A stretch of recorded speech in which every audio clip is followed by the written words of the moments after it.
Qur'ani imesema nini? Wallati takhafuna nushuzahunna fa'idhuhunna, kwanza wapeni mawaidha, wahjuruhunna fil madaji', na wahameni katika vitanda vyao.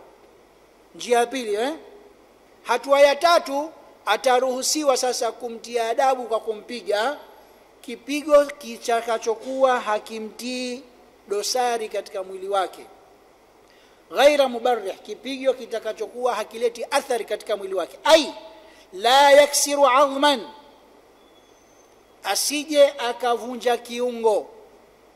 Mume anaambiwa ukitaka kumpiga mkeo, si kafanya mambo yaliokuwa si mazuri, usije na ushamhama wakati huo siku moja mbili, unaona bado tu, basi unaruhusiwa kumpiga, lakini usije ukafanya nini, mipaka hiyo, usije ukavunja kiungo.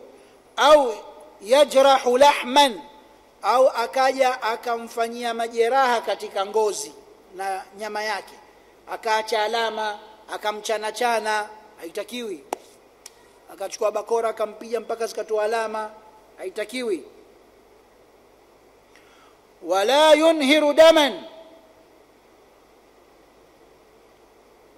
sio kama mtu ana damu vile vile. Umeona mipaka ilivyo hiyo? Ukiangalia utaona bora nisimpige, maana utampiga kitu gani hata usimtie alama mwanamke.